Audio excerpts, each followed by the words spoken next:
I'm making Excellent. Okay. Marcia the co-host, right? I think you might have to do that. Let me see if I'm still able to.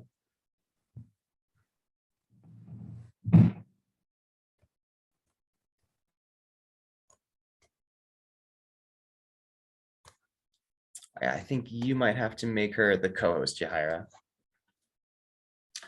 Cool. Well, while Yahira is doing that, I'll just announce a little bit about how the event works. So I'm going to go into the channeling state and allow for my guide Ryok to speak through me. He's going to give his monologue, his sort of lecture for everybody, and then we're going to move into a Q&A portion. So during the Q&A portion, you're going to be able to ask him questions. You can unmute yourself during that time and actually vocally ask him the question, which is what I recommend, because when you vocally ask the question, more of your energy is going to be present.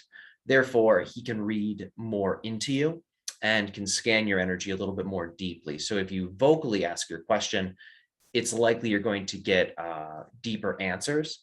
You can also submit a question through our chat, and one of our hosts, either Marcia or Yahira, will then read that question to Ryok, so he'll answer it. Just if you choose to write the question, make sure you're as specific as possible with the subject matter, the content. Do your best to give as much context as possible. So that way we can really have as much information as possible to then respond to the question and answer it clearly.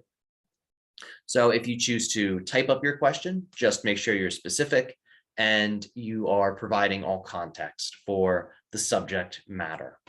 This session is also being recorded. So once we're done with the event, you'll receive a recorded copy of this in your email, and that will be your personal copy.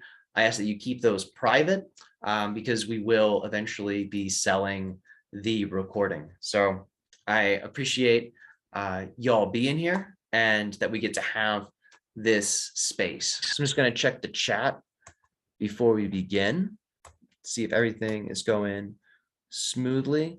Someone's not getting any audio. I hope that has been resolved.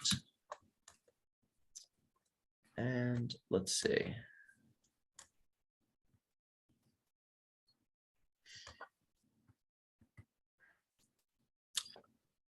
All right, it seems to be okay now. So everybody, I won't keep you waiting. I'm going to dive into the state. I'll bring Ryok through and we shall begin.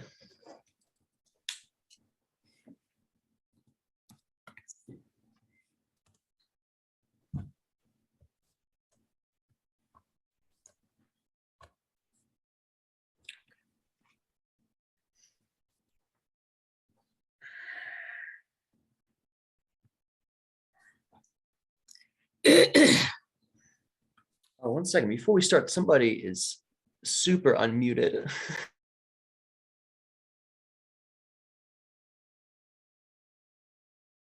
I was trying to unmute her, but I muted you, Tyler. It's okay. The technology is definitely kind of Yeah, on the it kind of fritz a little shifts, it bit. changes. Yeah. Yeah, there we go. Apologies, everybody. Anyway, back to the session. Enjoy. I will see you all at the end.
It is our species' highest joy and passion to be able to interact with all of you through this particular channel, this day of your time. In this transmission titled Journey into the Center, we shall discuss the process of transformation that you're all going through right now in relationship to your species' collective consciousness, and how this particular aspect of your transformative process corresponds to what has been called the splitting prism of parallel realities, representing the idea of an acceleration process that allows for you to take whatever momentum you're most strongly working with, and it enables you to stretch that momentum into its own timeline, into its own unique series of parallel reality expressions. So understand that right now, you are all, in a sense, moving through an aspect of the transformative process that most greatly corresponds to the theme of release, the theme of letting go. Because understand, you are energetically, right now as a species, blending positive and negative, light and dark, in a way that allows for you to experience the center perspective, which is able to hold positive, negative, light and dark. In order to really return to that center perspective, that neutral perspective that holds light and dark, what is required is that you release energies that you are holding on to that, in a sense, occupy your consciousness in a way that distracts or removes one's attention from that center.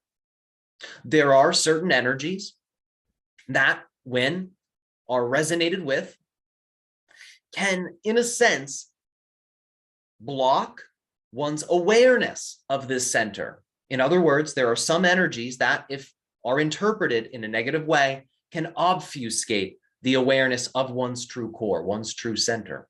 So you're being asked as a species right now to let those things go so you can become lighter in nature. And from a place of lightness, you can then begin to dissolve what you would consider to be the boundaries between positive and negative, light and dark.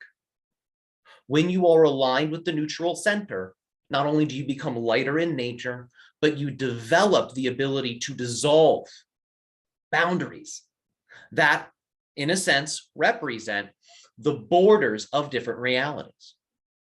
And in this process of blending realities, you're able to experience what you would consider to be the spiritual understanding that relates to positive and or negative experiences. And through the blending, these deeper levels of understanding are then gained. And these deeper levels of understanding then reflect back to you, reveal to you more about yourself, more about your higher self, more about the idea of these connections that you possess that relate to the oversoul and relate to your personal source connection. So when you merge with this neutral center, and when you understand why you are creating the things that you are creating, more of your collective mind is then revealed to you. So through the process of returning to the center, more of a bird's eye view is gained, thus allowing for you to understand more about yourself, more about how you're creating the reality.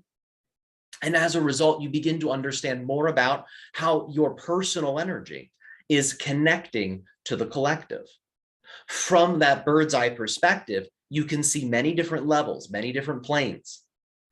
And your species' collective consciousness is one of these levels that you can also begin to perceive more deeply. And through perceiving your species' collective consciousness more deeply, you can understand the types of processes that you are going through as a species, but also individually.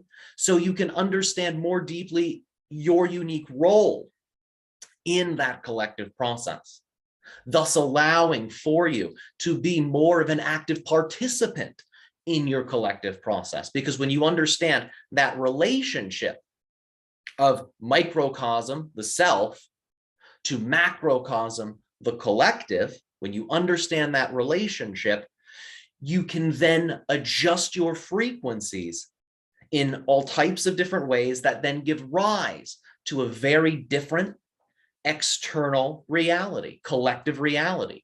It will shift what you consider to be the macrocosm.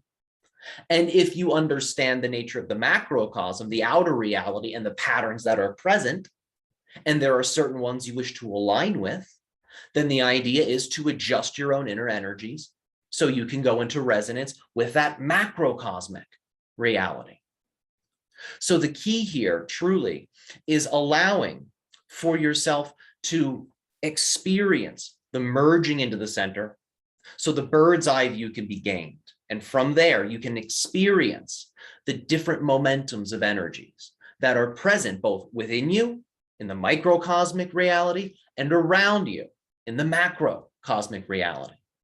This again represents another point of blending, because when you have raised your point of view in such a way where you can experience how you are creating both the external and internal realities, you are again working with what you would consider to be a duality.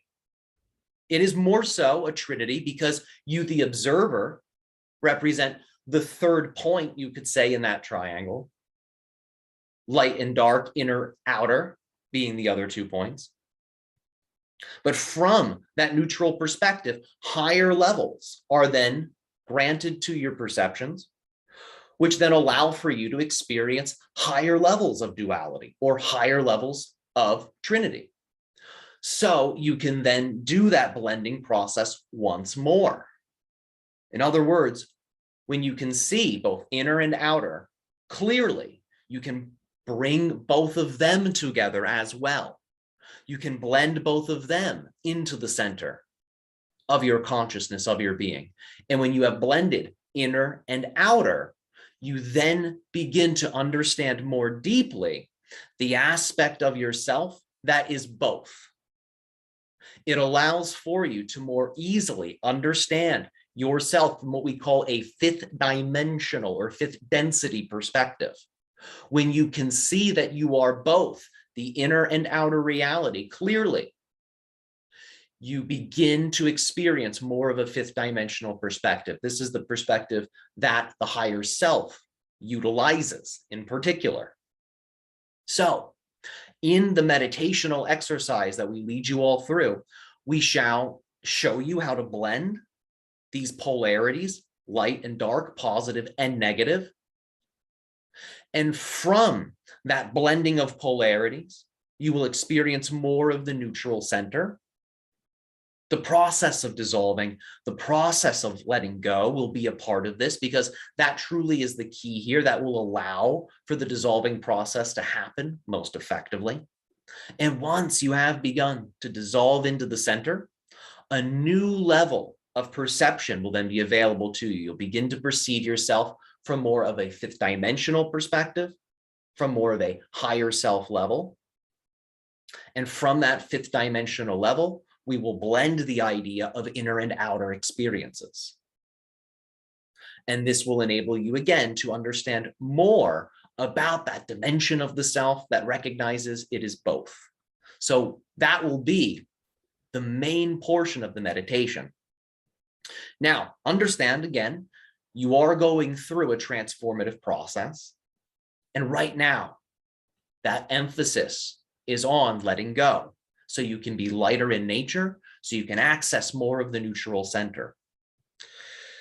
As you become more and more familiar with that central energy, you will begin to, over the next few months, experience the external reality as being something that is directly being projected by you.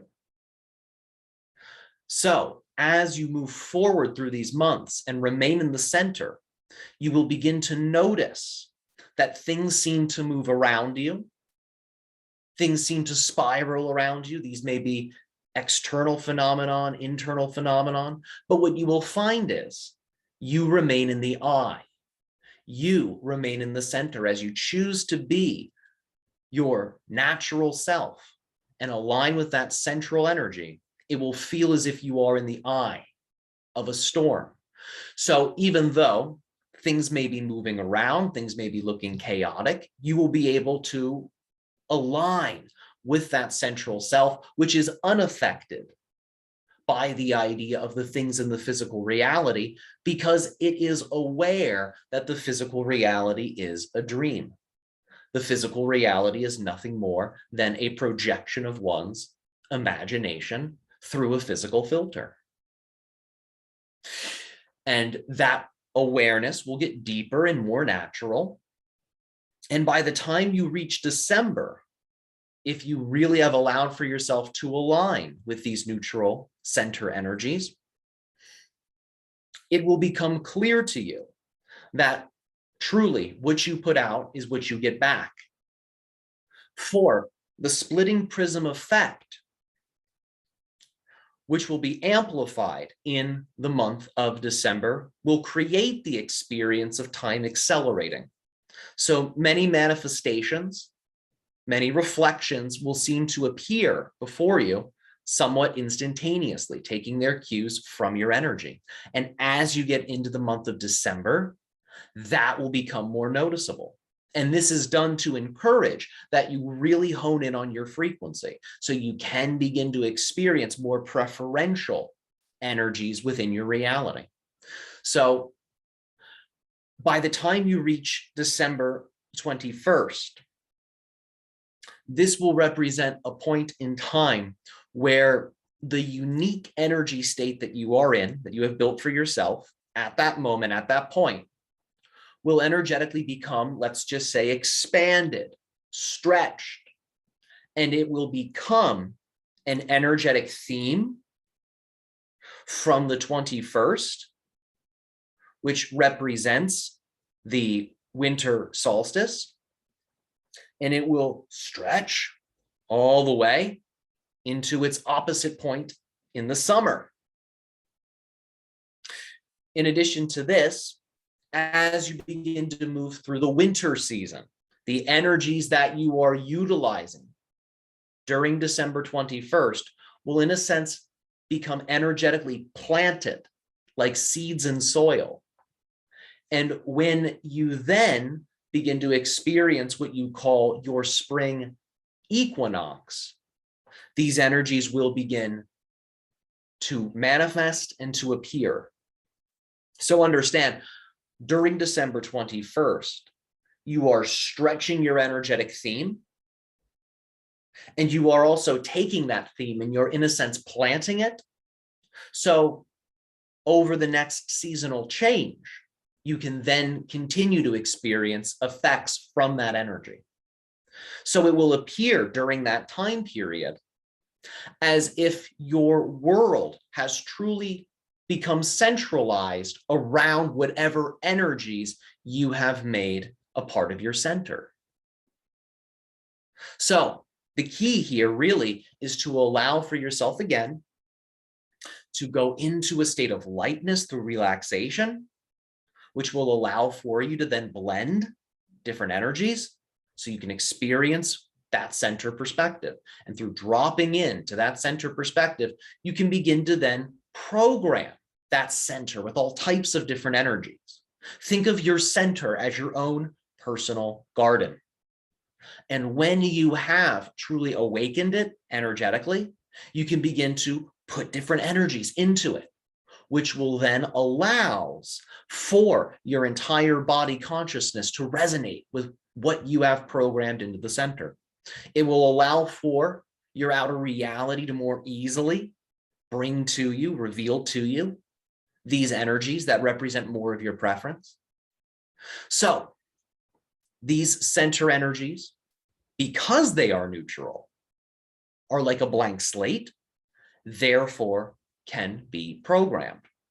And of course, as you know, because the neutral center can hold both light and dark, because it allows both light and dark, it is slightly positive. There is a dimension to it that unconditionally loves what you call positive and negative, because it recognizes they are both extensions of itself. So you can also really amplify your center with positive energy. because the nature of the center neutral point is to be both neutral and abundantly positive. So you can always access from the neutral center deeper levels of positive energy, because positivity is a part of the center. It's simply a higher level of positive energy, a higher, you could say, octane fuel of positive energy, the type of positivity derived from the neutral center. Because what you consider to be positive energy that is still a part of duality, the type of positive energy that in a sense is in contrast to negative energy, this type of positive energy tends to swing like a pendulum back and forth.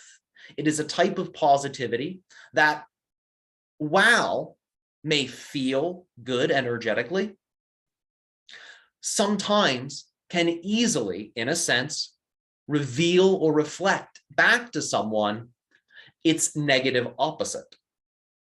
But when positivity is explored from the neutral center, because that's a stable point, a balance point, there is no pendulum swing.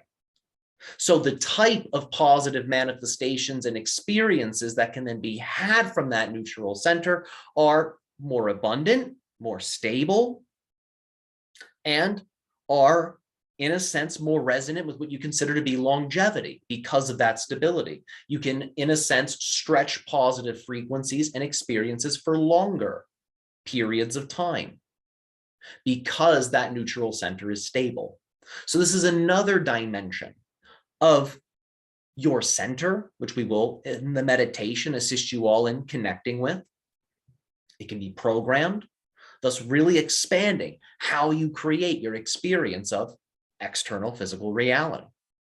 Now, we understand that for many of you, when you look out into media, into culture, it may seem as if two worlds or more are all colliding. It may seem as if all of these different narratives, all of these different agendas are all, in a sense, colliding into what you consider to be your cultural zeitgeist.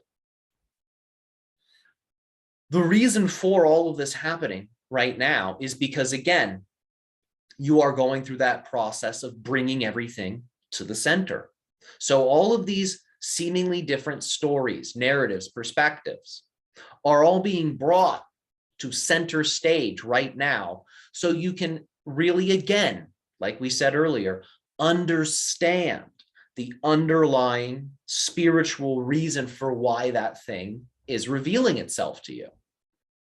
And when you understand why your spirit has brought that experience forth, you will then know how to use it in a positive way.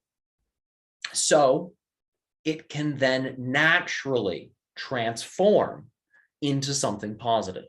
You don't need to know how that's going to happen, but when you interpret and relate to the idea of negative experiences in a positive way, you create a space for the energy to transform. And somehow it will serve you because through your positive interpretation, you have deemed it to be of service. So in that sense, you can never really be inconvenienced. In that sense, you can never really be hurt.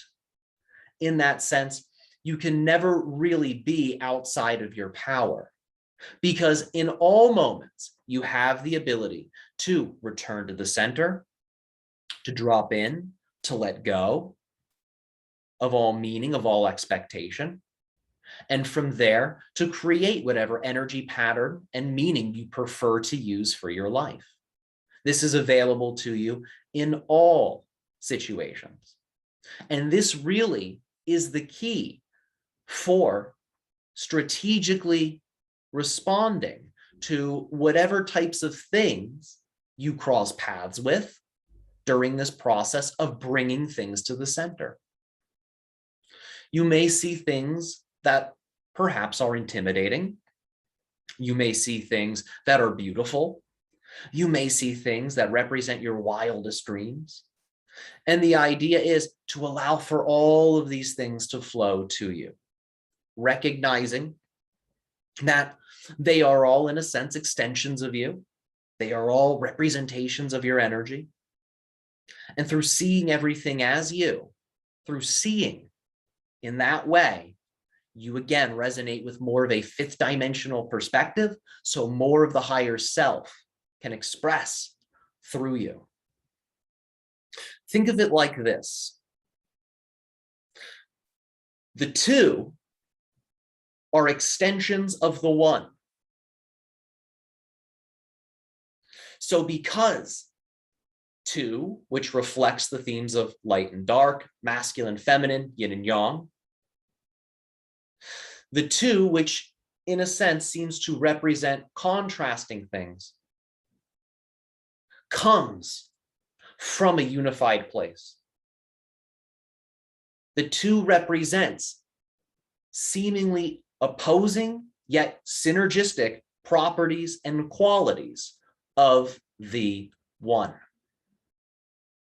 So when you ever desire to experience for yourself a higher perspective, which is obtained through neutrality, all you really have to do is allow for yourself to be loving and accepting of both light and dark. That's the lightness. As you become more loving and accepting of light and dark, they begin to merge, they begin to blend, the boundaries dissolve, and you return to that unified place, thus raising your point of view, thus allowing for the higher self energy to become more available to you. The way one communicates with the higher self will vary, but in general, information from the higher self relates to what we would call the quality of obviousness. In other words, when one is really communicating with the higher self, things become obvious. They stand out. And in a sense, what you begin to realize is that the information that you download, let's just say, that seems novel or new to the physical mind, is nothing more than information that on a soul level, on a spirit level, you already know. And because that higher self is more connected, you could say, more resonant with the soul spirit level, it is tapped into that level of knowingness. Therefore, when it reveals things to you, it may simply feel like you're just reminding yourself of something that you have always known to be true, something that is, let's just say, a part of you. And for many of you, this is why much of the information you hear through us resonates. We are describing the energy patterns and phenomenon that are relevant to your earth based off of our fourth density perspective. So we are, in a sense, to all of you, a representation of future energies that you shall all experience in certain ways. We represent a certain evolutionary point that blends the idea of spirit and matter, physical and non-physical. So these energies are connected to that spirit realm. So when we share our perspectives, for many of you, it resonates because you're looking at a very similar thing on your own spirit level. So because of that similarity, because of the shared connection, there is resonance. Now, as things become seemingly more polarized in your collective, recognize again, this is just a temporary process that is bringing energies that seem to be in opposition into the center, because the center is what has given rise to both of those energies. The exercise we shall show you today can allow for you all to very easily blend the polarities relevant to any situations that you encounter, be it personal or collective. So that way you can return to the center so you yourself can become your own portal. And through accessing your center, You gain more autonomy over your ability to strategically shift from one parallel reality to another. And again, that is through knowing how to program your center and how to move from your center, which we shall also get into. So remember the dates to pay attention to. December 21st, what you would consider to be your spring equinox, and your summer solstice. These are the major dates to pay attention to that represent acceleration points within that splitting prism process. As you get more familiarized with the center, you will naturally, with greater ease, let go of what no longer serves you. You will find it begins to just fall away the more connected to the center you are. And because that center, again, is like a blank slate, a clean canvas, it can easily be imprinted with whatever energy state you prefer. So you can begin to hone in more deeply on the preferred reality experience, because as you stay in that state of being, you then allow for yourself to code your entire external reality with its essence through experience. So we look forward to sharing that exercise, that meditation with all of you. And we now make ourselves available to you and your questions and comments. Greetings, Ryok. Greetings. How are you this day? Oh, you just made my day. Oh, well, how exciting. We are delighted that you enjoyed the transmission. Yes, very, very much. And welcome, everybody. It's good to see new faces in the group too. So we're starting with Ileana. You're the first one. Please unmute yourself and ask your question. Hello, everyone. I'm so happy to be here. Ryok, I had a lucid dream about 2 nights ago in which I went through a portal that was like, I went in between two columns, and I started to hear music and then a voice, and the whole dream was vibrating, and so was I. And then I realized, and the music was just gorgeous, impossible to describe because of its beauty. And then I realized that the person who was singing was me. And that realization sort of blew me sky high, because I couldn't believe that it could be me. And then I started to change, sort of like to morph into a Gothic column. I think that they are called Gothic needles, but they're sort of very high belfries. And that's all that I can remember of the dream. But after the dream, I had a sensation of sort of expansion that I try to put into words. But what is astounding to me is that the feeling is completely new to me. I don't even know how to call it. I was wondering if you could help me interpret the dream a bit.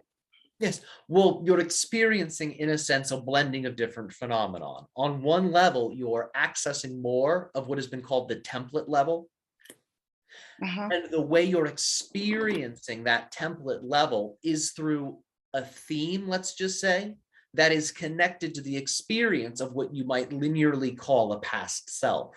So you're using certain images and certain sensorial experiences relevant to what you call a previous self to code for how you're experiencing the template reality now. So you're blending a few different energies in relationship to this particular dream. You're, in a sense, calling more of your being to the center, and you're also using that enhanced perspective to gain deeper access into this template level. Have you enabled for yourself to astrally, in meditational spaces, travel to this particular location that you experienced in the dream? No, not yet. Not yet. All right. That may unlock for you new insights. What we would recommend is to astrally see yourself traveling to that space in whatever way that happens. And once you allow for yourself to settle into that space, simply let go and perceive. Just breathe, relax, and notice what types of ideas come to you. Notice what types of sensations come to you. And once you have spent a few moments just observing and allowing, create for yourself some type of documentation of what you perceived in the space. And each day following that exercise, focus on what came to you, and you'll begin to notice things from that space will then speak to you through the external reality, through certain synchronicities. You'll gain more, let's just say, knowledge and insight on how to use that space in different ways. Thank you. Thanks. Thank you very much. Yes, you are so welcome. Is this all for you? Yes, that's All right. that's fine. Thank you. Of course. Next in line is Arthur. You can unmute yourself and ask your question, please. Hi, guys. Hello, Ryok. Thank you so much for this wonderful opportunity again to interact with you, with your civilization. Of course, it is our passion to share this information with all of you. So when I start to meditate and I face south, I close my eyes, I face south, I begin to feel the expansiveness of the space, the spaciousness and the wind. And when I do the same, I face north, I begin to feel the coldness of the Arctic and of the ice and the atmosphere of the knowledge of the ages, of the wisdom of the ages. Could you comment on that? Yes. Well, what you're experiencing is the underlying energetic qualities of the direction. So what you consider to be south has a strong connection to the idea of fire. And one of the reasons for this has to do with the idea of the solar positioning in relationship to the southern direction. There's more of a peak in solar activity in relationship to what you call the southern direction. So due to that solar positioning in relationship to south, the southern direction has more of a fire quality, more of the idea of what you would consider to be the energy of expansion. So when you face south, you're connecting very strongly to that fire energy. When you are connecting to north, what you connect to represents, again, the elemental energies of water. And the frozen quality has to do with water in one of its most, you could say, yin states. And what we mean by this is water, which is elementally the opposite to fire, when frozen, has become an even, let's just say, more emphasized depiction of itself.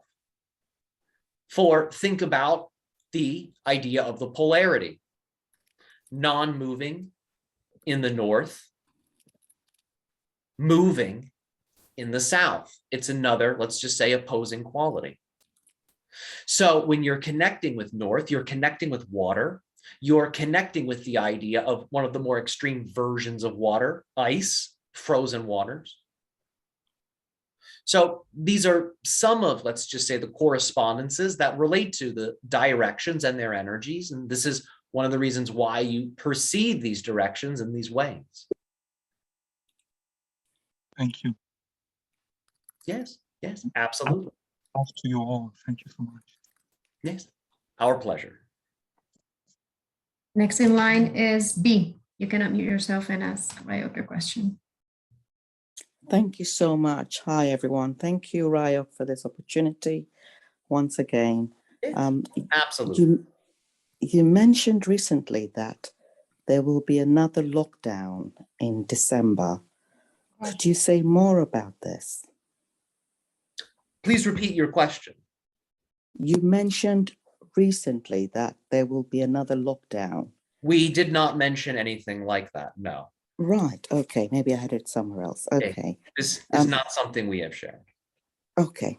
Is the COVID vaccine toxic to us humans or not? Well, remember, all what you consider to be synthetic medicines will have the idea of side effects, and these side effects can be more extreme in some people than others. And this depends on an individual's constitution. So if an individual is weaker in nature or already has a certain toxic load and they expose themselves to something that is chemically, let's just say, strong and synthetic, there can be side effects in these types of people. And you're observing this. This is something that is now commonly known, that individuals whom are, let's just say, compromised in certain ways may have negative side effects in relationship to the vaccine. This is somewhat common knowledge. Other individuals whom are more robust, whom are healthier, generally speaking, tend to create less side effects. So it tends to be lighter on those types of people. So the idea is not to pigeonhole this into a one-size-fits-all type of thing. Recognize there is variation in how this thing impacts people, and also understand there's not just one COVID vaccine. There's multiple different types that utilize different technologies. So they will have different effects depending on the nature of the technology that's a part of it.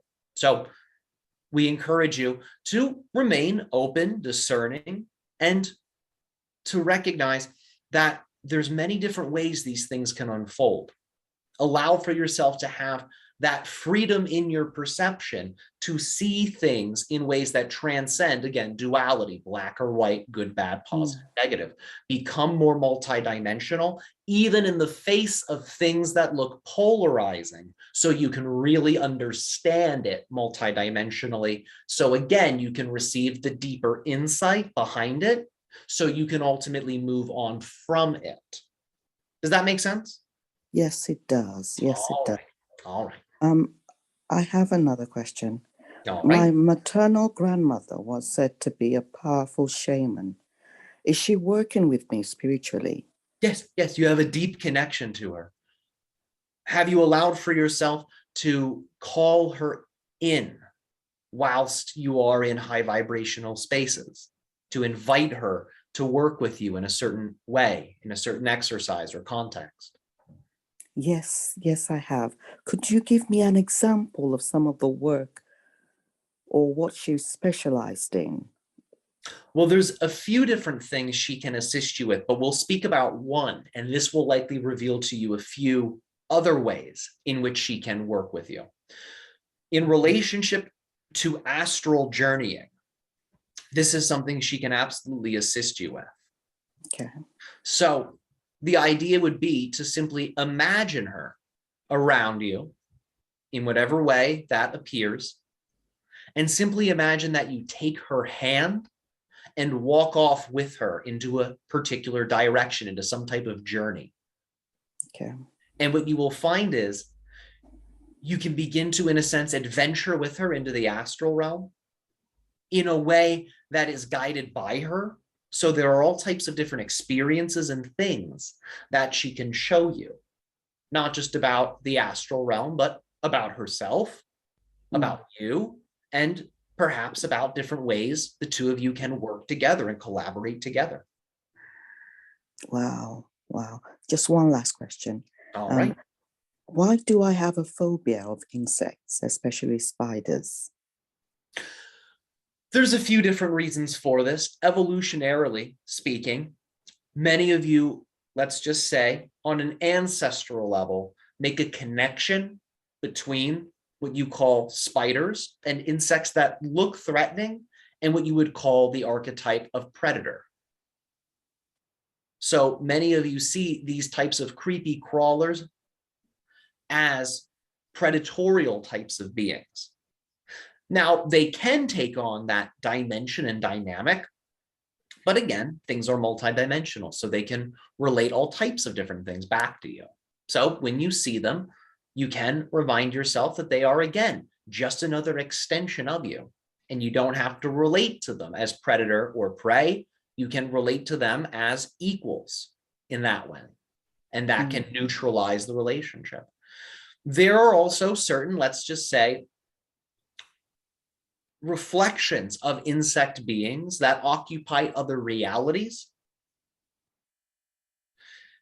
And some of you have had experiences with these types of insectoid-like beings.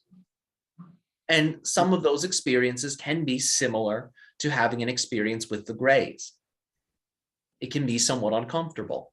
So when you see a reflective quality of that experience in the physical reality, such as encountering insects, it can remind your nervous system of some of those feelings, of some of those qualities. And that might feel like being adverse to such experience.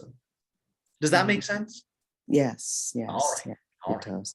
Thank you so much. Thank you so much, Ryok. Yes, of course. It is our passion to share this and more with you. Thank Next, you. next in line is Deborah Gibbs. Please unmute yourself and ask your question. Hi, Ryok. Thank you so much. Yes. Yeah, I had a pretty cool experience last week, and it's funny about spiders. There was a thin line that looked like a thin line from a spider, and from the web itself, like a silk line. And that's not that unusual, except that when I looked at the line, it began to distort into the most beautiful thing. It looked like at first like the covering of a beetle that was blue, and then it was silver, and then it distorted into like a rectangular, beautiful blue, and then it separated into two. Like a dyad, they were completely the same. Then it came together again, and then I looked at it again, and it was like two very small air bubbles. So I thought that's really weird, and it was kind of doing this for a little while. So I reached out my hand to grab a hold of what I thought was part of a web, a little string, but it wasn't solid. When I reached out to grab a hold of it, I looked down at the palm of my hand, and I saw like two little air bubbles, and I wondered if you could explain what was going on. Yes, yes. So understand the two air bubbles, in a sense, are representations of consciousness. Consciousness has the basic geometry of a sphere. So when you are interacting with what you would consider to be different forms of consciousness, sometimes this can translate into the reality as air bubbles or orbs. Does that make sense so far? Yeah, there was no color to them, which was unusual. All right. So understand that when you are working with these types of things, these translations of non-physical frequencies into physicality, sometimes you can begin to perceive energetic interactions that are taking place on slightly higher levels, what you call the etheric level or the astral level. So think of it as a bleed over from some of those higher levels into the physical reality, because such a prominent physical link had been made between the idea of the consciousness that you are interacting with and the physical reality itself. It allowed for there to be a greater transference visually of some of the energies that were present on those higher levels. So is that a metaphor for the web of existence, or maybe I'm not clear? Well, you can derive all types of different meanings from it. It's all about really what it means to you. We're just saying you became sensorially aware of some of those effects that were taking place and were being expressed on higher levels. What those effects are to you are your creation. The idea is to decide for yourself what that means to you. We're simply saying it to us represents your perceptions becoming more sensitive so you can perceive the effects that are being expressed on other levels. That's pretty cool. And just one other quick question. I think I saw a really big ship really far up in the western sky last night, and maybe it was a satellite. Could you confirm or whatever on that? Yes, this was craft. This was craft. The idea is to send out certain intentions to the things that you suspect are craft. For example, you can encourage these craft to flash lights or to communicate with you in some way. Mhm. So recognize that if you're ever curious, is this a craft or is this a satellite? Send to the object certain intentions, certain energy, certain frequencies that are designed to create some type of communication, subtle communication with the object. And oftentimes, if it is in fact an extraterrestrial craft, it will respond to you in a certain way. So it was responding because I kind Yes. of asked, and it started to, and I was like, those are unusual lights. Little red lights, blue lights. And then, well, it was getting cold, so I kissed, I did an air kiss and said, thank you very much, and went to bed. But yeah, so I could expand on that. In other words, the next time, ask for them to what? How much more expansive will they allow themselves? Will they allow themselves to like land or what? It depends on the set and setting. Okay. It will be different each time, but in some situations that may be available. It depends on, in a sense, who's around, who you're with, because the subtlest, let's just say, energetic misalignment may create, let's just say, deeper levels of incompatibility. So it depends on yourself, the nature of the environment, and the people you're with that will ultimately permit these beings to come more close, or in a sense will keep them slightly at bay, but close enough where you can still see them, close enough where you can still have some type of communication. And who were they? These beings are connected primarily, one moment, to what you would consider to be the Gray Federation, hybridization program in particular, and the species you know as the Yahyel. So this was in many ways a hybrid vehicle with a few different hybrid species on board, specifically making contact with you to let you know their energies are available for you to interact with more deeply, to express in really whatever ways most greatly resonate with your passion. So you're being invited to engage with these beings in a deeper way. That's exciting. Thank you. I love you so much. Thank you so much. Absolutely. Our unconditional love and appreciation to you always. Next question from Sean Mandeville, you're next. Thanks. Hey, Ryok, how you doing? We are ecstatic and delighted to be able to have this particular co-creative interaction with you. Yeah, thanks for taking my question. So a friend of mine is faced with a situation where it looks like she needs to get a vaccine in order to keep her job, which she's excited to do. And she's also somewhat excited about the challenge of taking the vaccine and not having it affect her in any way. So she is getting some Chinese herbal medicines for that. And she's also asked me to assist in that with the energy work that I do. And I was wondering if you had any recommendations for particular techniques or things to focus on in the energy work that I do that would neutralize all effects from a particular vaccine. All right. Well, remember, the vaccine is partially physical, so it's important to ensure you also interact with it in a physical way to meet the thing on all levels that it exists on to really make the greatest shift or change possible. So with this individual, you have stated she is working physically with it, yes, through the idea of herbal medicines. So that's one dimension of interaction. Understand that on an energetic level, if you recognize the aspects to, let's just say, the medicine that perhaps creates side effects or undesired physical effects, if you can locate where in the body those things are happening, you can impose upon those things a balancing energy. an energy of love, an energy of mending, an energy of healing. And the idea is to feel the positive energy you're projecting, balancing whatever side effects or undesired physical effects are present.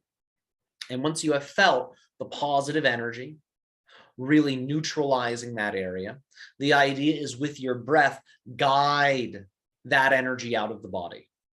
When the energy has been neutralized, it will be easier to guide it out of the body than when it is still in an inflamed version of itself. Does that make sense? It does. It All does. right. All right. So make sure to neutralize the energy first. It will be easier to guide it out. Areas to focus upon, in particular, the brain, the spine. These are the major areas. If you wish, the cardiovascular system can also be detoxified. The idea is, of course, to be gentle if you are utilizing energetic techniques directly on the heart. For the heart is electromagnetically sensitive, so just be mindful there, but you can also work on the heart. In addition to this, the kidneys can also be worked on. They are major detoxifiers, both physically and energetically. So pay attention to these areas. And should you encounter energies of imbalance there, neutralize the imbalance and then bring those energies down. You can use the person's feet as a means of detoxifying the energy, or if you know how to, you can pull the negative energy right out of the body. It all depends on your level of training. Okay. Yeah, thank you for that. And is it helpful to do preparation in advance of the vaccine as well?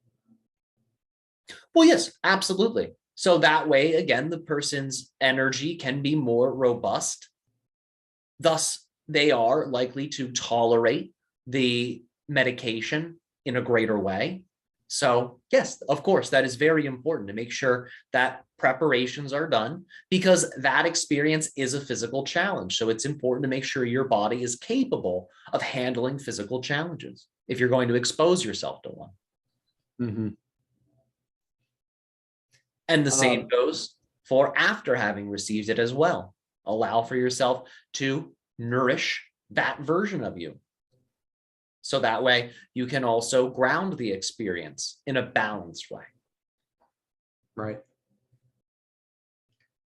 Are there, I guess there are two main vaccine technologies out there. Is one easier to neutralize than another? In general, what you would consider to be the mRNA technologies have greater levels of complexity to them as a technology. Therefore, more sophisticated things may be required to fully address all of the different dimensions to that particular medicine. Does that make sense? It does. Yeah, that's what I figured. Yes. Okay, awesome. Well, thank you very much. All right. Much love. You are very welcome, and our unconditional love to you as well. Adrian, you're next. Unmute yourself and ask your question. Hello, Ryok. Greetings. How are you this day? I'm very good. I keep learning and learning or relearning. Oh, how Nice to- exciting. So happy to remind you of what you already know. Yes, yes. So what I want to ask you is about the 12 astrological signs, which are actually, you said they are 24. So what is actually these 24 signs? Where is the demarcation point aligned to the present 12 signs? Well, the So idea is 12 they're inverse. They represent the energetic inverse of the sign. So you have the idea of a positive expression of a zodiacal sign and a negative expression of a zodiacal sign, equaling 24, in a sense, archetypes. Two archetypes will be connected to a particular sign. So that's where the second 12 comes from, which totals the 24. Okay. So it is not actually a different, how to say this, like dates It's still the same demarcation. It would be the same Because- demarcation system, yes, because all you're working with is the idea of the energetic inverse. So right now, in relationship to the astrological cycle you are in, the opposite cycle, in a sense, is also at play actively right now. So in any given cycle, two signs, you could say, will be associated with that particular cycle. You have the idea of the active sign, which you can observe. And you have the idea of the inactive sign or the opposite sign, which is likely to be more subtle, but both are present. And they use the same time demarcations. Because I saw the differentiation is actually from the beginning of a sign to the end of it, because I observed there are very different energy from the, for example, the first days of Aries and the last days of Aries and something like that. Is there a very big difference energy? Yes, absolutely. But every Because sign. yes, for every sign. And this has to do with the idea primarily of solar and lunar activities and other planetary activities, because the energy of Aries will create, let's just say, a unique flavor for a part of the month. But other astrological effects will be happening at different points throughout the month. And the different effects that are created at the different points will flavor the Aries energy present at that moment in a unique way.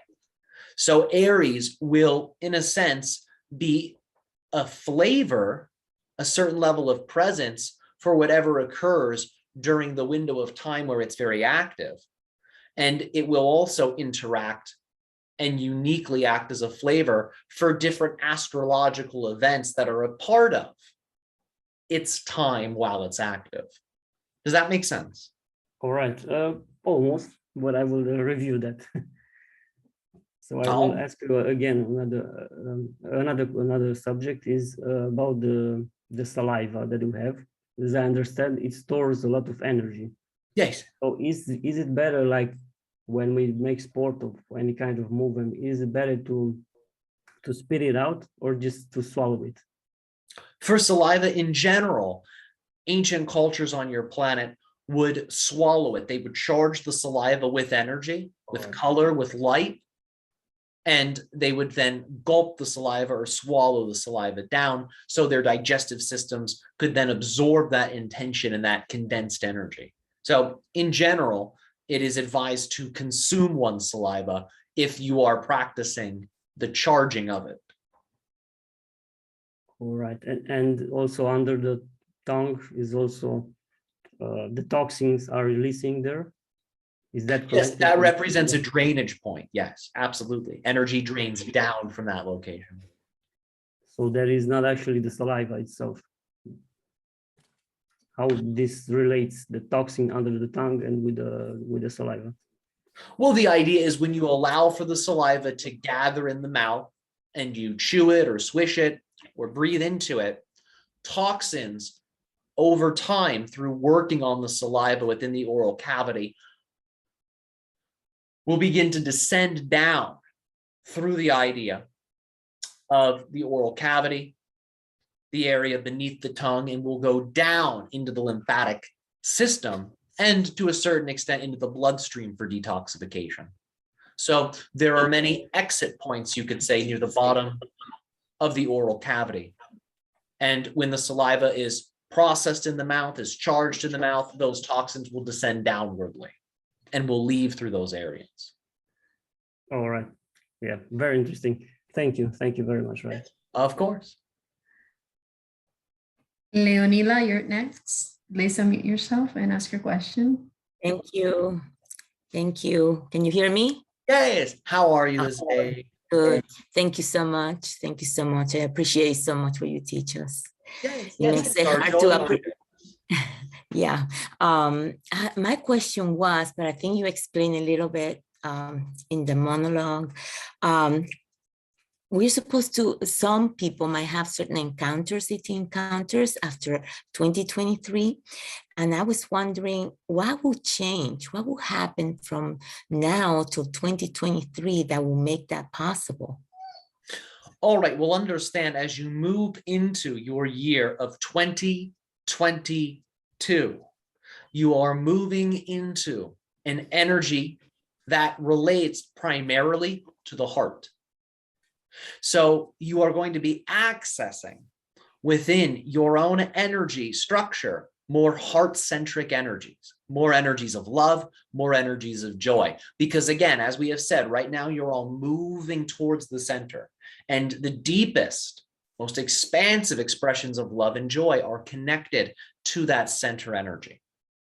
So that energy will become very amplified and will, in a sense, become the energetic background for your year of 2022. And this will create many openings, many possibilities for your civilization that can enable you to become more resonant with the hybrids energetically and more resonant with other extraterrestrial beings as well that desire contact with you. Does this make sense? Yes. Now, will that happen in a personal level or will happen with groups of people? Like group of people that It will gather? be both. It will be both. So understand, for individuals whom are actively choosing to align with these loving neutral energies, they will experience it on some type of individual level because they're individually participating. This will then link them up with some type of collective effect that may involve many different people. So it's likely you'll experience this on both fronts, both individually within your own process and externally as a type of effect that seems to ripple through many people within one's community and community at large. Does that make sense? Yes, yes. And it's funny that we're talking about insects because for me, I had a little bit of a dilemma with wasps, but to me, spiders are beautiful and I love them. I don't keep them or anything like that, but I always try to save them, put them outside so they don't get hurt. But when it comes to wasp, I had an encounter with a wasp, but about 2 or 3 years ago, they were in my backyard making their nest, and I thought, well, I leave them alone, they leave them alone, you know, we coexist. But of course, that kind of thing grows and grows, and before I knew it, one was cutting my hair. I came inside the house. I went to see what it was. It stung me a few times in the hand, and I didn't act out of revenge. I finally trapped it inside the house and let it go outside. But since then, I've been a little bit aware that, you know, I have to be careful of them. And it turns out that I found out about 2 weeks ago, there was a huge colony under a log where my dog walks by all the time. And I thought he was in danger because he likes to dig under the logs. At first I thought they were bees. It turned out to be yellow jackets, but I thought they were bees, and I called. I thought an ethical person that would remove the nest and give it to beekeepers or put it somewhere. But no, it turned out to be wasps, and they told me, no, we have to destroy them. And I thought, well, I have to let it happen because I can't live with that there. Unbeknownst to me, they were going to put poison in a tube. So the beekeeper that came got stung a few times, and he did remove a big chunk, but left behind some chemicals, which I try not to use. I use diatomaceous earth, and I tried so many natural things on that nest to see if they will go away, but they will not go away. So anyway, I have that dilemma now, and I kind of feel bad because I'm killing these things, and I don't know how to handle it because I try to be so ethical in how I Yes, we approach understand, but now you're being tasked with becoming more deeply acquainted with these energies that perhaps you have judged. Because Yes. even though something may look negative, such as killing something, remember, it's not as if it is somehow an objectively wrong thing to do. Yep. It's an expression of creation. So many of you will judge these types of things, and we understand why. But the idea is to recognize that all things can serve double duty. And even if something looks completely negative, that's just one side of the coin. That's just one way the energy expresses itself. So the idea is to understand what this is teaching you on a deeper level about yourself and about life. And that's something that we would inquire you to ask yourself. What am I attempting to teach myself through engaging with this energy? What am I learning about? What am I attempting to communicate? And from there, those deeper spiritual insights we mentioned will then become more obvious to you.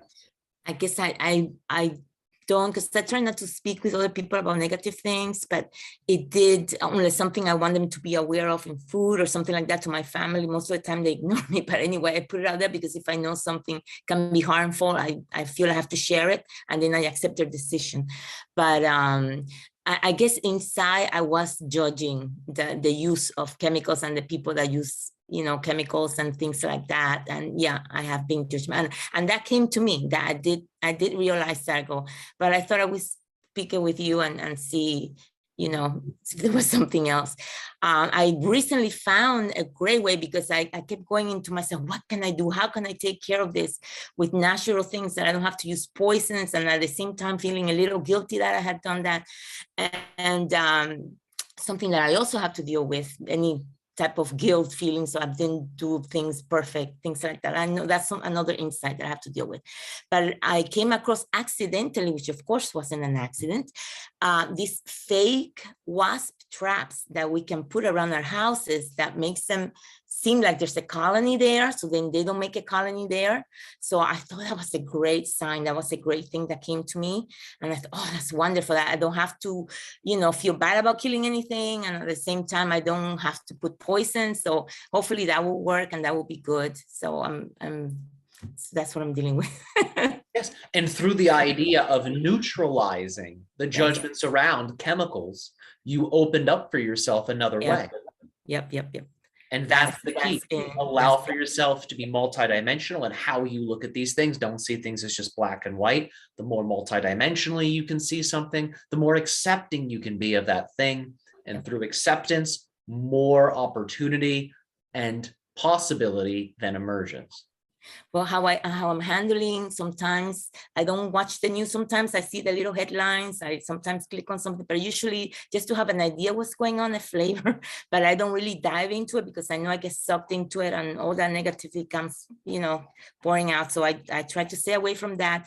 And one of the ways that has helped me, and I don't know if this can help others, but anyway, or if this is the right thing to do, but I tell myself, well, these people that are doing these things, they have the right to do those things. They have the right to express themselves, even if it's in a negative way, because it's their right. I don't have to accept it. But at the same time, I say, well, the people that have put themselves in that path to accept that negativity, maybe it was by contract, maybe it was because they needed a lesson, maybe because they wanted to overcome something and learn from it. Am I right doing it this way? Well, yes, because that represents the underlying energies for why all of you experience and express yourselves in the ways that you do. Because ultimately, you are just playing out whatever energies and belief systems you empower the most. So all of you are doing this either in ways that are more positive or in ways that are more negative.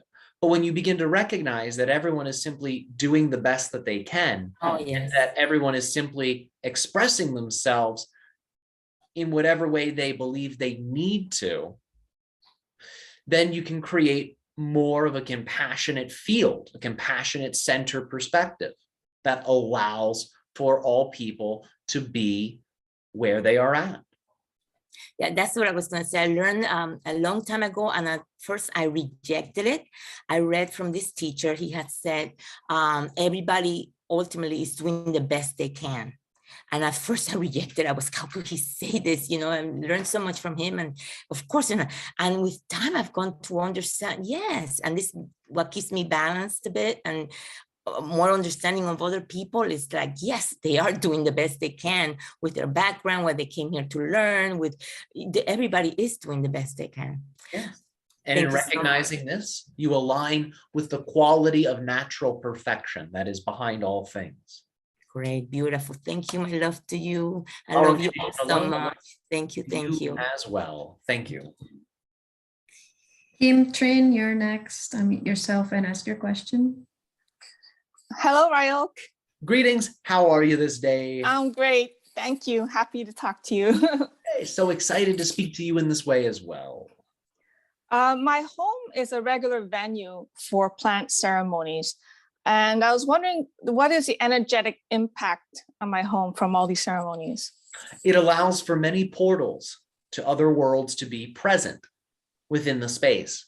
Now, understand many of these portals become sealed once the ceremony comes to an end, but there are some portals that are connected to healing spirits and their realms that are active rather consistently in the space. And these portals become more active when an active ceremony is happening. So you've enabled your space to become a bit of an interdimensional hub. In other words, many beings from many realities will use your space as a middle ground, a meeting point energetically, so they can interact more easily with the physical reality. Okay, well, we're about 20 people in the ceremonies, and some people are going through very rough patches. And I was wondering, is there any chance of these negative energies staying behind in my home afterwards, after the ceremony? Well, remember, all frequencies will have some type of effect in the environment in which they are created. So if you expose something to a particular frequency, the thing you're exposing it to over time will take on its qualities. It will begin to resonate with it. It will adjust itself to match the frequency being imposed upon it. So if there is a very powerful negative energy that is expressed within the space, this can temporarily entrain objects or energies within the space. But if you are doing different types of energetic transformational techniques within that space, those energies do not have to stay in the space and everything can be brought back to a baseline. So the idea is to focus on primarily space clearing and cleaning. And this ideally can become a part of a regular cleaning cycle that you have within that space to keep the energies fresh and to prevent the idea of a psychic buildup. Okay, because I was recommended to like sage every day, but I haven't been doing that. I remember Bashar saying that we can become our own sage and just flood the space with our own energy, and that would be enough. But is there anything more I need to do to clean my space, or is it fine as it is?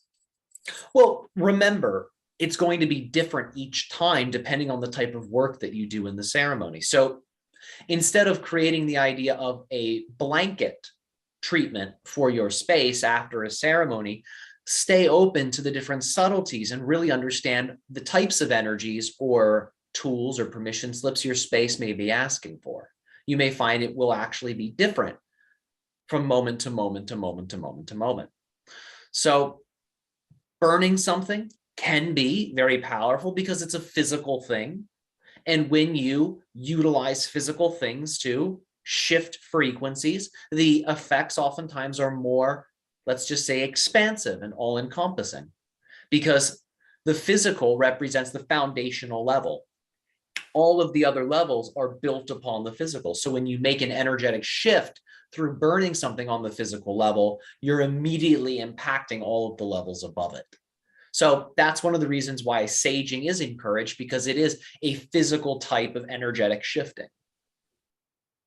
Now, you can simply create energetic shifts on your own. The idea is to physicalize that shift in some way. It might be simply through moving your hands and breathing, but if you are going to use just your imagination to create that energy shift, incorporate some type of physical movement, again, so you can incorporate the physical level in your process. That will allow for the purification effects to be more expansive. And I've noticed also during my healing sessions that my clients notice entities being present. Now, are these entities left over from the ceremonies, or their own guides are coming through? It's a blend of both. It's a blend of both. Some of them are visitors, let's just say, that are more connected to the ceremony space. And some are what you would consider to be the spirit guides of the person that you're working on. So it's not as if only one type of entity is being seen. there's all types of different entities, as we have said, that will use the space as sort of a hotspot to hop from one reality to another. So those types of beings are present that are using the space for, let's just say, energetic commuting, and beings that are relevant to your clients are also some of the entities that are seen. Also, too, some of the entities that are seen represent your own spirit guides and different dimensions of yourself. So there's a great deal. Again, you can always call these beings forth. If you find there is a presence, the idea is to interact directly with it through some type of ritual, through some type of exercise that you empower and believe will serve you. And that will allow for you to really understand the nature of what you're working with. And you can then adjust your protocols from there once you understand the being that has been experienced. Okay. And during this, just one last question, like I feel a sense, a lot of extraterrestrial presence during the ceremonies. I sense that there's some kind of going to be a collaboration happening between me and them. Can you give me more information on what this collaboration will look like? Well, it represents you stepping into a certain type of channeling. And this channeling can be expressed through a healing system. And this channeling can also be expressed vocally as a type of teaching. In addition to this, the channeling, the cooperation can also be expressed sonically through music. These are some of the major ways, let's just say, these energies can most easily flow through you. But I'm not musical. Well, have you ever considered developing that dimension of yourself? I guess I will now. Yes, yes. Well, remember, you're working with master level plants that oftentimes will transmit psychically music to people. Yes? Yes. And oftentimes music is played in the presence of these plants. Yes? Yes, very much. So Yeah. you are already surrounded by very musical energies. So you're being asked to tune into that in a more direct way. And you'll find it will open up your relationship with your star family in greater ways, but also with the plant teachers. They'll teach you through music, and you will receive living lessons because their music, which is encoded with their teachings, will flow through you. Your whole nervous system will receive immersion into these energies. Oh, wow. Great. Thank you very much. Of course. Next is Colton. Please unmute yourself and ask your question.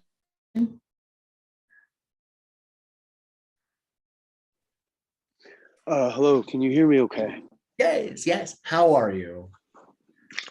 Wonderful. My love and appreciation to every heart here. Ryok, thank you so much. Last time we interacted, you helped me heal and completely shift a relationship in my life. So thank you so much for that. Yes, of course. We thank you for applying the information, for it is your inspired action that creates the effects that you experience.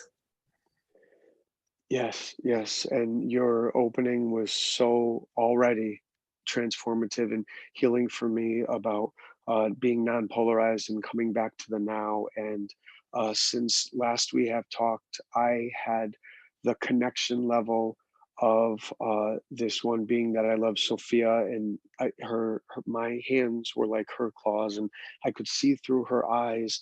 And I very much love and desire that state of connection. How did I get there, and how can I continue that? The idea is to soften the heart. You access the connection through softening into yourself, into your center. So the center you were primarily working with to create the softening was the heart. So the idea is to simply bring your attention into the heart, to smile with love down into the heart, and to simply feel the heart and the chest becoming more relaxed.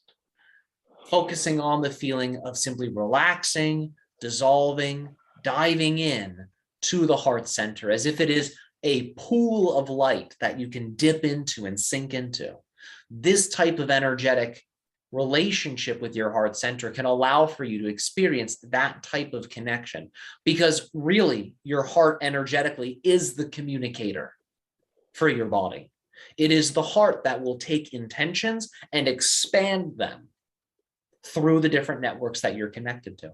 So the more you soften the heart center and the physical heart, the further information can then travel. And in a sense, the louder the energies are that you are communicating into the different dimensions around you. Thank you. Thank you very much. May I ask one more question? Yes, that is all right. I'm already seeing in my reality an increase in clients doing readings for people, and instantaneously these people, I can talk about you guys and my connections, and someone's afraid, you know, so I know that I can share about the Orion system, and you know how everything's going to be okay.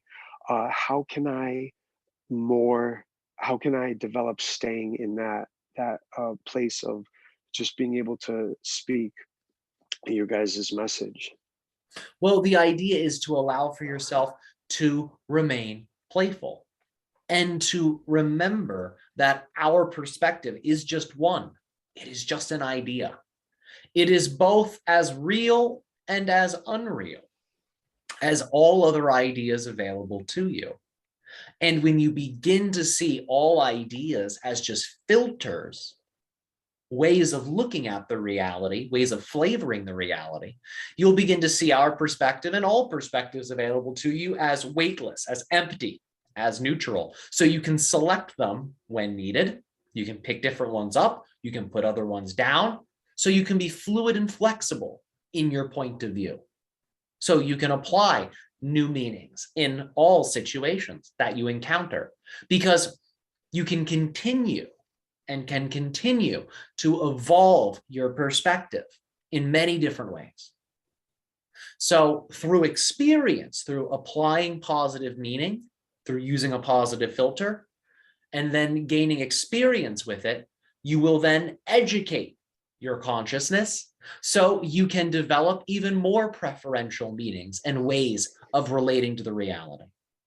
So that's what we would advise here. See all perspectives, all points of view as neutral, as weightless. So you can pick up our perspective when needed, or any perspective when needed. And so you can also put down any perspective when needed. And that will allow for you to remain flexible and fluid in your experiential processes. Oh, that's so beautiful. Thank you. I viscerally experienced that, because I literally couldn't connect. I couldn't get into the meeting today. And then just what you shared in the beginning about, you know, all of it's beautiful, the connection and the not having connection, and just coming to that center place. So thank you so much. It's our pleasure to remind you of this space. Thank you. Next is Mateus. You can unmute yourself and ask your question. Hello, can you hear me? Yes, we can. Oh, all right. So I am a computer programmer. I work with creating stuff, like it's a creative kind of work. And I see myself enjoying it a lot of times, but sometimes I feel like I put so much stress in my body, especially in the sacral region. And I find that this is having a very negative effect on my life, like especially on my connection with my body and my sexual energy. And I would like to hear something about it, like some perspective that you may have about what I'm experiencing. Well, and how I could approach this. You're being encouraged to learn how to work with that energy more. So the energy will only become a blockage or an impediment when the energy is not moved. So you're being asked to learn how to move that sacral energy so it doesn't build up and create some type of block within the system. So have you allowed for yourself to learn any type of energy circulation techniques or exercises that you can use? I had an experience where I felt my energy moving a lot, like this libido energy moving All right. in a very good way. It was when I started to practice drawing. I decided to learn. Yes, yes, or just because you were practice with it. expressing it. Through your expression of the energy, it was able to move. So that's absolutely something you can do. Learning to express creatively or developing some type of creative process for yourself will allow for that energy to remain fresh so it can move through you. And when it moves through you, it regenerates the body. That's the nature of the libido, the sexual energy. It is the energy of rejuvenation. So as you move that energy through you, it becomes a healing energy that can then be used in positive ways throughout your life through expressing that energy, through art, through creativity, but also in other areas of your life, because that energy can be used to bring many other energies to life, metaphorically speaking.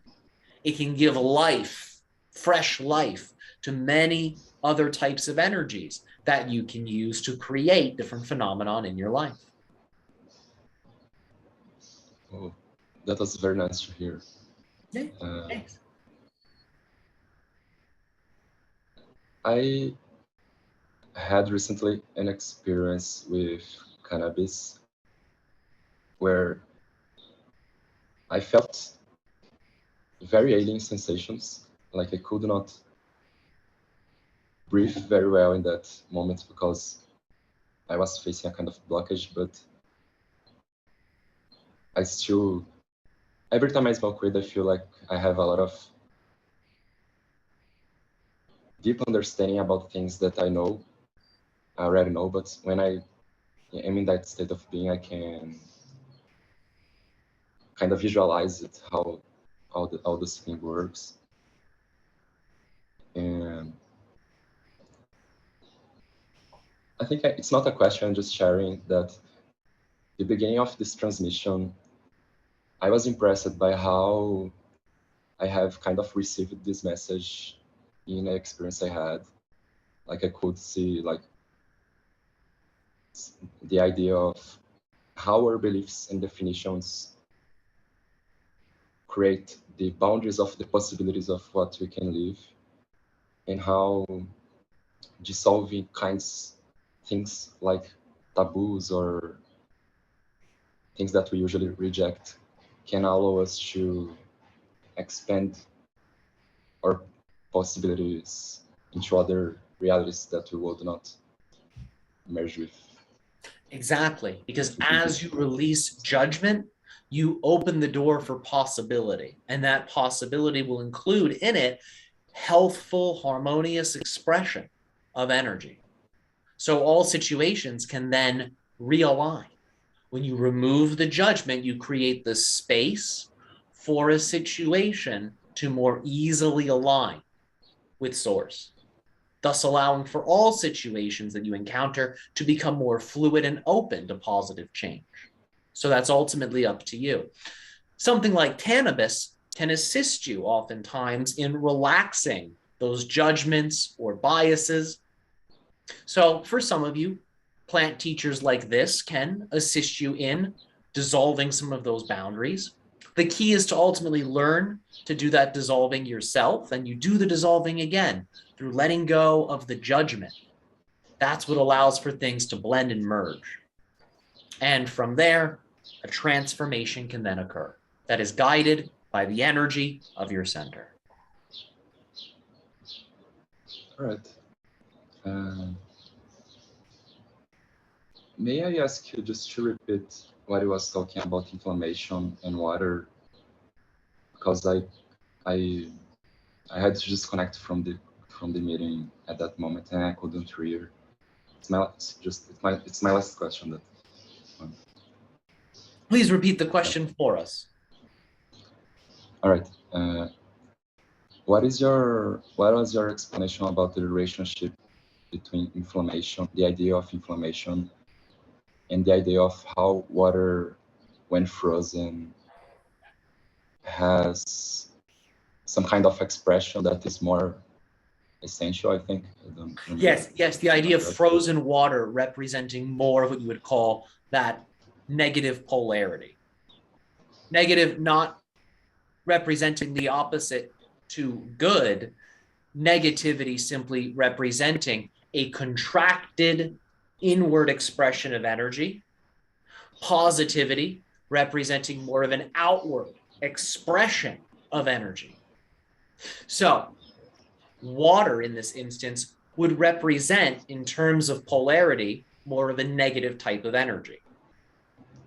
Because water, as you know, is in and of a sense contracted energies. It goes within. Think of water in its most extreme environment. You have the idea of the Arctic. Energies that have gone inward, that have frozen. The idea being the frozen quality represents stasis, non-movement. And this dimension of water, which connects to stasis and non-movement, represents a total opposite to the idea of fire, which is all about expansion and movement. Does that make sense? Yeah. All right. Yeah. So thank you. That's it. Yes, of course. It is our passion and joy to share this with. Thank you. Next in line is Sai. You can unmute yourself and ask your question. Hello, Ryok. Thank you so much for co-creating this experience. Deeply appreciating all the perspectives you've been sharing over the last few months that I've encountered your content. And thank you, Tyler, and your hire as well for coordinating all this. I would love to dive deeper into this balance point concept that you were sharing earlier. Are there any particular techniques, like for example, Vipassana, that allow you or one to more easily reach a certain balance point where they're able to merge these and blend these positive and negative dimensions together? Yes. Would you consider to be this type of exercise, the Vipassana exercises, can really allow for someone to go into that balanced perspective where they can hold light and dark, positive and negative in an equal and loving way, exploring both as just sensations and emanations from that neutral point. So this type of exercise can be very useful for that. And the technique we shall share at the end of the Q&A will also enable individuals to create similar effects within their consciousness, because that's really the nature of the balance point. The nature being the ability to hold light and dark as equal and valid, positive and negative as equal and valid. The key here again is lightness, which is achieved through breathing, relaxation. The breathing here is really what is most key, because with breathing, you have the introduction of fresh energy with the inhale and the letting go of old energies with the exhale. And with breathing, you also have the idea of another quality of duality, inhale, exhale, in and out. So when you impose breathing, let's just say upon your awareness, when you focus upon it, it can allow for that dissolution process, that mixing process to begin to happen. So the breathing can become an anchor into the center. And we'll expand on that a little bit more in the exercise. But this is, again, one of the reasons why Vipassana meditation can be so useful. Because when you combine the awareness of breathing with body scanning, you can begin to transform all types of different stored, you could say, energies or aspects of your body that are, let's just say, perhaps resonating with more negative frequencies. Just to dive in a little bit deeper into this, when I'm doing Vipassana, I'm often feeling a slight pressure, mostly in my head. And when I sort of tune into a little bit further, it feels like it could be somewhat pain that gets released or muscle twitches that happen, almost like an electric energy.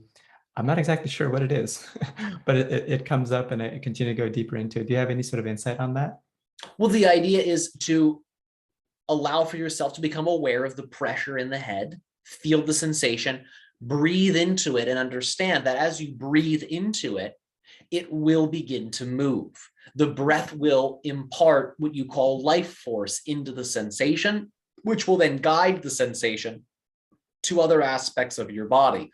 Generally speaking, when you feel the crown or the head activating with energy, the key is to begin to guide the energy down the body.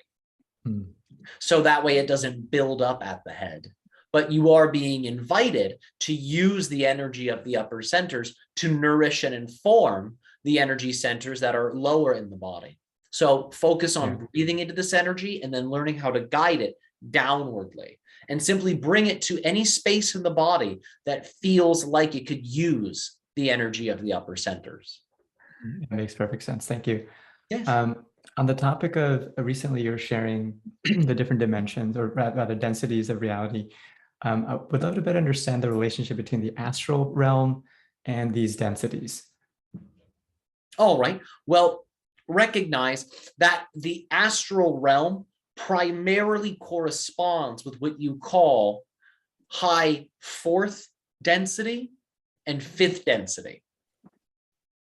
Once you start to go above the astral realm, you move into the mental realm, and the mental realm primarily relates to the idea of what you would call sixth density. Sixth density primarily corresponds with the idea of the soul level. Eighth and seventh density connect primarily to the idea of the oversoul level, and the oversoul level primarily links with what you call the spirit dimension of the self. So if we were to talk about it from the ground up, it would be physical, etheric, astral, mental, spiritual. In relationship to densities 1 through 3, you're primarily working with the physical plane and the etheric plane. 4th density onward starts to get into the idea of the astral plane and a little bit beyond. Does that answer the question sufficiently? Yeah, definitely. And so when one is, let's say, using that dream bag technique that you're sharing recently, where we're creating a bag to kind of energize every morning and evening with the memories of our dreams, are we more consciously moving into that 4th, semi-5th density reality where we're able to start to merge the dream world and the physical world into one perspective? Absolutely, yes. Through physicalizing your dream world using the bag, you're creating a link and a bridge so that information can more easily pass between your physical expressions of self and non-physical expressions of self. So think of the bag as a representation of that bridge. And so as one passes, let's say, transitions to the next realm, which I think is the astral realm, are we consciously aware that we're going to be maybe going back into the physical density and kind of doing this back and forth? And is this sort of technique one way to you'll not go through that experience cycle? it as a blending. And what we mean by this is you will still remain in your awareness physical as you really blend these energies, but it will be as if your physicality has stretched into the astral realm. That's how your normal sense of reality will become. Right now, you think of the astral realm primarily as your dream world and as your imagination. And for many of you, it can feel quite separate from your overall physical experience, except for when you go within and you really play with that realm. Eventually, what will happen is you will experience your baseline physical reality as a physical astral realm. It will begin to take on the qualities of the astral, will begin to take on the qualities of the imagination. And you will find that what right now seems like more of an intimate personal space and inner astral world will eventually become an extension of your outer physical reality. It already is that, but you're becoming more sensitive to it. And eventually you'll experience a blending of physical and astral energies within your collective general reality. That is very fascinating. And just last quick question. Do I have any personal parallel incarnations, whether earthly or non-earthly, that I should be aware of? There is a connection you have that relates to, linearly speaking, past lives or past selves and Egypt. So this is something you can pay attention to. Many of you have past lives or past self connections to the land you call ancient Egypt. So pay attention to that area, to that culture. And what we would encourage you to do is pay attention to the Egyptian archetypes, the deities that you resonate with the most.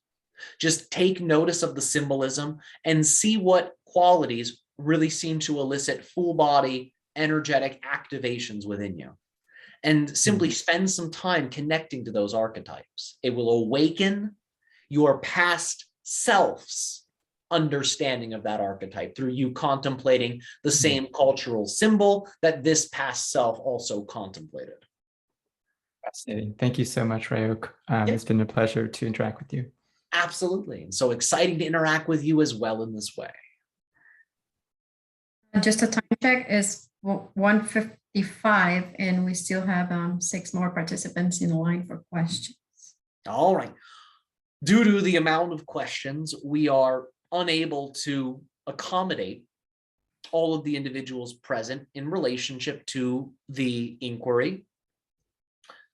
However, we shall have more events, more opportunities to explore these matters and these ideas. So we thank you for all of the questions that you brought to us this day, and understand synchronicity may actually reveal for many of you the answers to some of the questions you have brought to us. So understand we are just one way of experiencing what you call answers to questions. Life has many other doors that information can pass through to assist you in your journey. In other Q&A sessions, we are happy to interact with you and explore some of the questions, perhaps the ones you have brought here today. We are going to now move into the meditational aspect of the transmission, so you can begin to blend within your own consciousness, light and dark, positive and negative, so you can recognize that these qualities fundamentally come from the same place, that same place representing the unified self, the true you. So now allow for yourselves to sit back, relax, and breathe into your center. Inhale, feel your belly grow. And exhale, relax. Inhale, taking energy in. Exhale, relax. Inhale. Exhale. Inhale. Exhale. Inhale. Exhale. Become aware of your left eye and think of the sun. Red light representing expansive positive energy. In the left eye, picture the sun. In the right eye, picture the moon, representing the idea of contractive, negative energy. Feel in the left eye the qualities of heat, expansion. Feel in the right eye the qualities of coldness and contraction.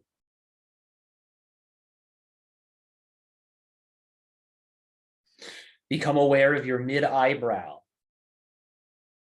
and feel the mid-eyebrow become the balance point, the center. To the left, positive, expansive energies.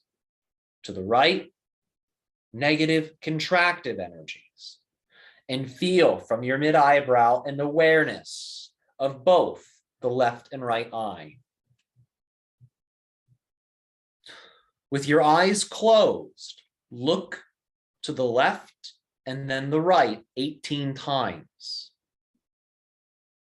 From the left corner of your eye to the right corner of your eye 18 times.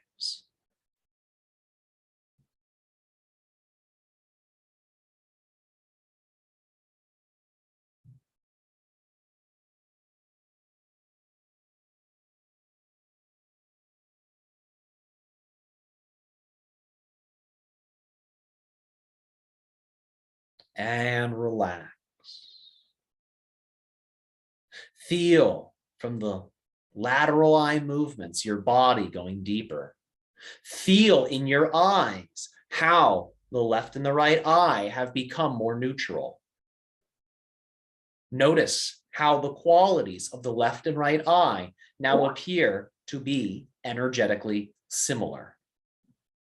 This is the balancing, this is the blending that we are talking about. This represents one level of it. This level primarily relates to what you call the mental level, the thought level. This is how you can balance the idea of positive and negative thinking, so you can return to the center. You can use this technique as well to access within your own consciousness more neutral, positive belief systems, perspectives that you can use to experience your reality. So for belief level things, for mental level things, you can work on this upper center using the technique we have just shared with you. Now, we will show you how to do this on other levels. Again, thinking of your left eye as the sun, your right eye as the moon. Take your hands and place them in front of you with your palms facing up. Feel your left eye beam down to your left palm and see a sun hovering above your left palm.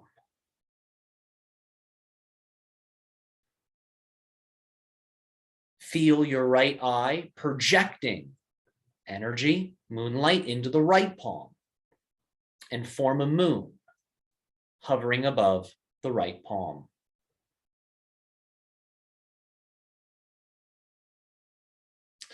Now, any situation can be blended. Imagine what you consider to be the positive expression of a situation to be within the sun. Experience the negative expression of a situation to be in the moon.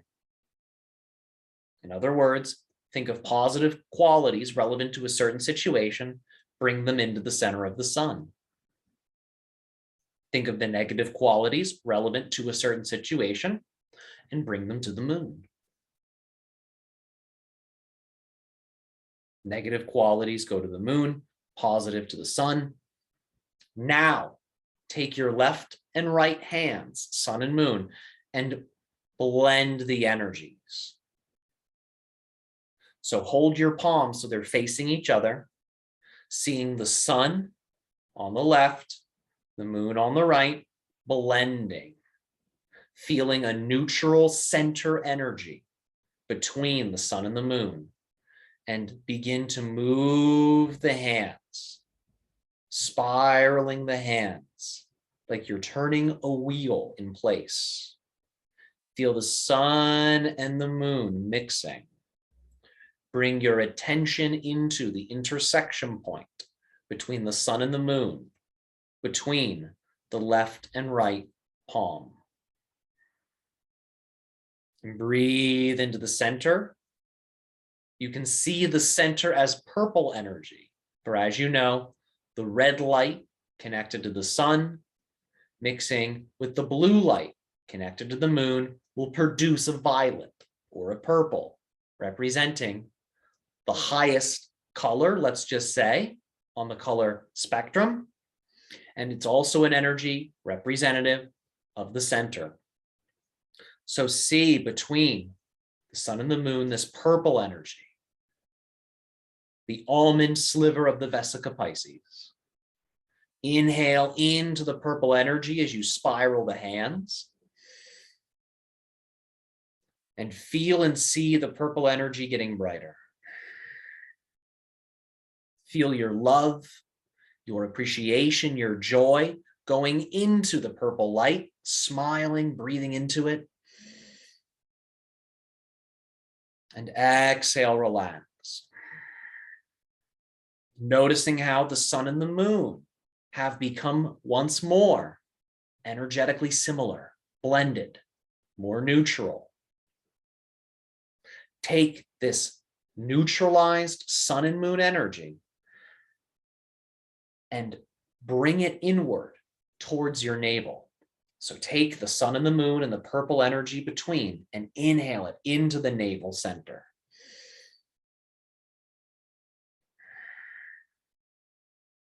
And ask to receive from the situation you have blended the spiritual meanings, and you could say underlying energies that have given rise to the experience. Ask that you may reveal the underlying meanings, the lessons, what it is you are attempting to communicate to yourself through the experience.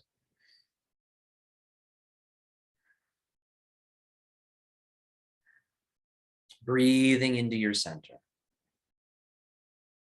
your intestinal center, the center of gravity.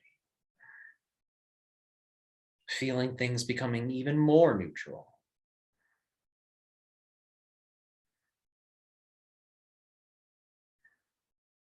Any situation you wish to experience neutrality around, allow for yourself to use this exercise to put the positive dimensions of the situation into the sun, the negative dimensions into the moon, blend them together. You can do this with the hands, just as we have done, or you can do this with the eyes, just as we have done. So you have different levels to work on, to play with, and understand this situation can assist you truly in receiving these underlying reasons or spiritual lessons, and it will also assist you in really remaining centered in the face of whatever challenges you may create for yourselves. We thank you for your attention in this transmission, and as always, our species, unconditional love and appreciation to each and every single one of you this day.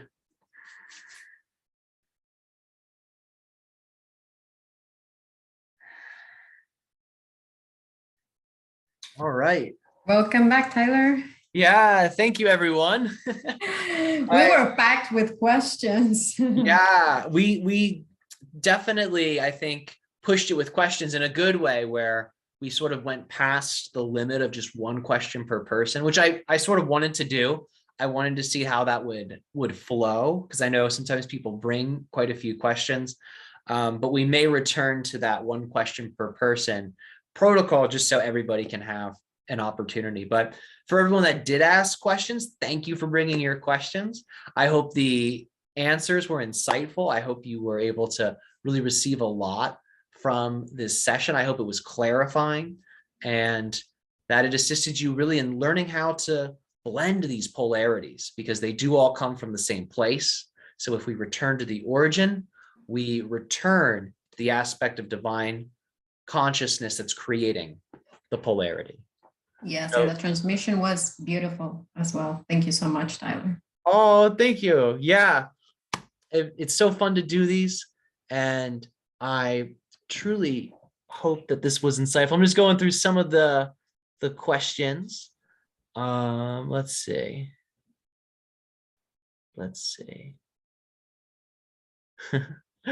Cool. So everyone, you're going to be getting a recording of this session. I'm going to be sending that through email. So just stay tuned. That'll be your way today. And yeah, I appreciate you all being here. This is also going to be uploaded onto Patreon as well. So if you're a part of the Patreon community, you will also have it there to view in addition to this. So Yes, thank you everybody for being here. Once again, new faces and people that have been following us for years, kind of, right? yeah, absolutely. Absolutely. So good to have everyone.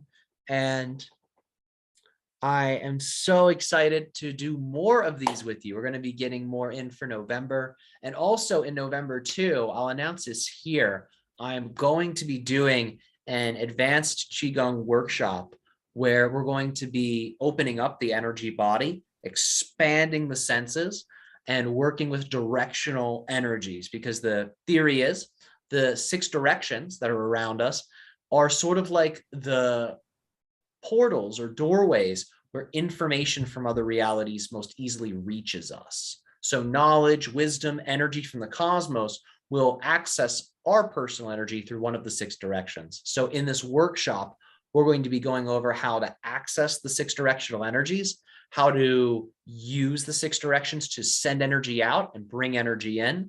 So you can ultimately deepen your manifestational abilities, and you can also improve your psychic sensing to be able to receive information from these directions. So more to be said on that, but We already have people signing up here. oh, fantastic. Oh, I'm so happy that y'all are excited about it. I was really pumped to do this. It's been one of my favorite practices, and there's going to be so much good stuff in there. So I will, in the recording, I think, email that I send out, throw in some details about that workshop, but that'll be in November. And we're going to be doing some basic stuff too. So if anyone's new to Qigong and you don't know a lot about how to get started, we're going to be going over basic techniques in the first class. But from the basics, we're going to go right into these consciousness extension exercises. So this is really for all levels of skill. If you're advanced, like if you do a lot of Qigong and energy stuff, this will definitely deepen your connection.